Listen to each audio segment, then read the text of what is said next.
Hello students, आप सभी का स्वागत है जेआरएफ अड्डा चैनल पे। बहुत से स्टूडेंट्स बनारस हिंदू यूनिवर्सिटी से पीएचडी करने का सपना देखते हैं। सो उन स्टूडेंट्स के लिए एक काफ़ी यूजफुल इन्फॉर्मेशन है। अभी बीएचयू ने एक नोटिफिकेशन निकाला है regarding PhD admission for the session 2024-2025। सो क्या नोटिफिकेशन है, इसकी डिटेल्स हम देखने वाले हैं। bhuonline.in इस वेबसाइट पे मैं गई हूँ, और जब हम थोड़ा नीचे स्क्रॉल डाउन करते हैं तो BHU PhD 2024-2025 ये एक लिंक हमें दिखाई दे रहा है। इस लिंक पे जब मैंने क्लिक किया तो ये नोटिफिकेशन ओपन हुआ है। नाउ यहाँ पे पहले बताया गया है कि 27 मार्च 2024 को यूजीसी ने एक नोटिफिकेशन निकाला था जिसमें कहा गया था कि अब से सिर्फ सीएसआईआर नेट या यूजीसी नेट का जो स्कोर है उसको यूज किया जाएगा पीएचडी एडमिशन के लिए। जो यूनिवर्सिटीज अपने अलग अलग एग्जाम कंडक्ट करवाते थे वो अब कंडक्ट नहीं होंगे। और बनारस हिंदू यूनिवर्सिटी ने भी ये डिसाइड किया था, जो भी यूजीसी का नोटिफिकेशन था उसको उन्होंने अग्री किया था। और उन्होंने कहा था कि कोई अलग से no separate research entrance test will be conducted by the university for academic session 2024-2025। So students, basically पहले एडमिशन का तरीका क्या था बनारस हिंदू यूनिवर्सिटी के अंदर। ज़्यादातर बच्चे जो जिनके पास कोई जीआरएफ नहीं होता था उनके लिए एक रिसर्च एंट्रेंस टेस्ट कंडक्ट करवाया जाता था जिसमें सभी बच्चे फॉर्म फिल करते थे और यूनिवर्सिटी इस एग्जाम को कंडक्ट करवाती थी। जो बच्चे क्वालिफाई करते थे उनका इंटरव्यू होता था और पीएचडी में एडमिशन होता था।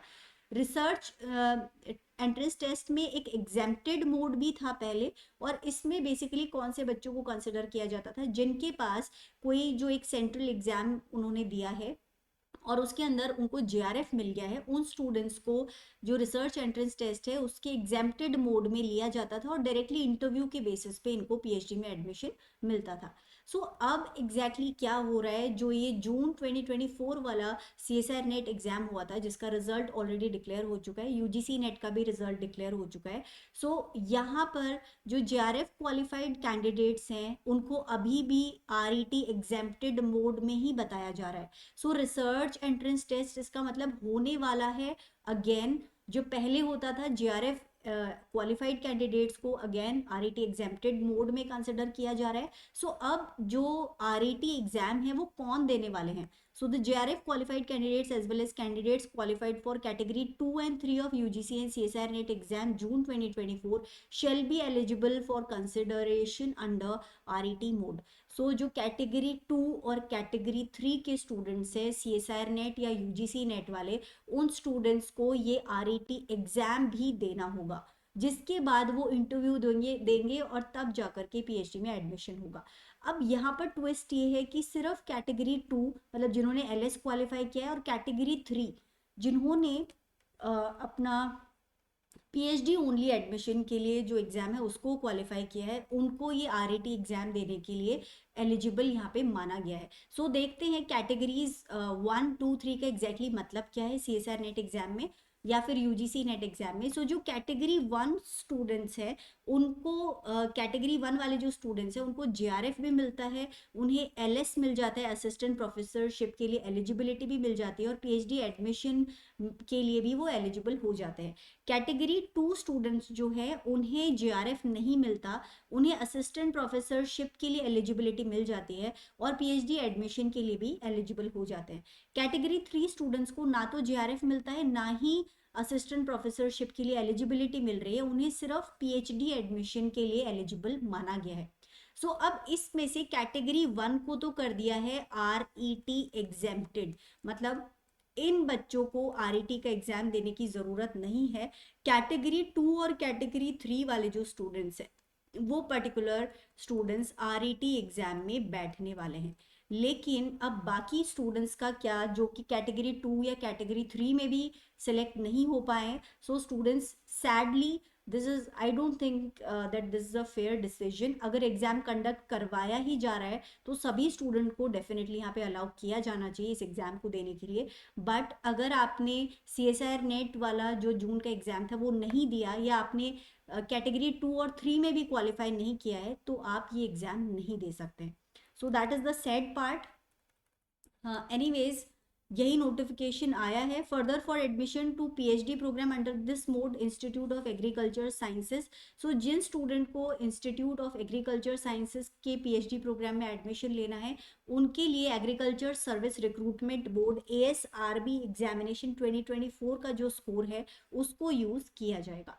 नाउ आगे लिखा है the candidates are accordingly advise to apply for UGC CSIR NET exam June 2024। So ये पुराना ही नोटिस है जिसको इन्होंने ज़्यादा मॉडिफाई नहीं किया है। सो जो जून 2024 का CSIR नेट का एग्जाम है उसको सभी स्टूडेंट्स को देना था, या यूजीसी नेट या CSIR नेट का एग्जाम, और जो कैटेगरी 1 2 3 में क्वालिफाई कर लेते उन्हें सिर्फ यहाँ पे BHU में एडमिशन मिलता। So now earlier score of net shall not be valid for PhD admission in BHU for academic session 2024-2025। ये भी एक और बात है, जो पुराना आपका नेट स्कोर है वो भी आपको यहाँ पे एग्जामिनेशन के लिए एलिजिबिलिटी नहीं दिलाएगा। सो दो स्टूडेंट्स जिन्होंने पहले जो पिछला वाला एग्जाम दिया था और उसके अंदर उन्होंने LS क्वालिफाई कर लिया था, उन स्टूडेंट्स को भी यहाँ पे एलिजिबल नहीं माना जाएगा। अब जो डिटेल्ड एडमिशन का इंफॉर्मेशन बुलेटिन है 2024 में जो PhD एडमिशन्स होने वाले हैं वो बहुत जल्द bhu.ac.in इस वेबसाइट के ऊपर बहुत जल्द रिलीज कर दिया जाएगा। सो इसका आई थिंक 10-15 दिन के अंदर अंदर जो नोटिफिकेशन है वो आ जाना चाहिए, और तब BHU के अंदर आप फॉर्म फिल कर सकते हैं। सो स्टूडेंट्स, मेरे ख्याल से ये बहुत ही एक गलत डिसीजन BHU का है कि या तो उन्हें एग्ज़ाम कंडक्ट करवाना ही नहीं चाहिए था, जो RET एग्ज़ाम है डायरेक्टली इंटरव्यू बेसिस पे कैटेगरी 2 और कैटेगरी 3 स्टूडेंट्स को भी लेना चाहिए था, या फिर सभी स्टूडेंट्स को जो थोड़े बहुत स्कोर से रह गए उन्हें भी मौका ज़रूर मिलना चाहिए था। अगर एग्ज़ाम हो ही रहा है तो RET में उन्हें भी बैठने का मौका देना चाहिए था। सो आप लोगों का इस बारे पे क्या कहना है ज़रूर कमेंट करके बताइएगा। इसके अलावा स्टूडेंट्स, अगर आप लोग CSIR नेट दिसंबर 2024 की प्रिपरेशन कर रहे हैं तो बहुत ज़रूरी है कि आपका एक सॉलिड क्वेश्चन प्रैक्टिस हो, जिसके लिए JRF अड्डा एक टेस्ट सीरीज लेके आया है जिसमें 10 प्रैक्टिस टेस्ट आपको मिल जाएंगे at an offer price of 699, जो आपकी प्रिपरेशन को काफ़ी स्ट्रॉन्ग कर देंगे, और जब आप पेपर देने जाएंगे तो आपका जो कॉन्फिडेंस लेवल है वो डेफिनेटली इम्प्रूव होगा इन प्रैक्टिस टेस्ट को अटेम्प्ट करने से। So that is all for this session. अगर वीडियो इन्फॉर्मेटिव लगा हो तो ज़रूर लाइक कीजिएगा, चैनल को सब्सक्राइब कीजिएगा और इस इन्फॉर्मेशन को अपने फ्रेंड्स के साथ ज़रूर शेयर कीजिएगा।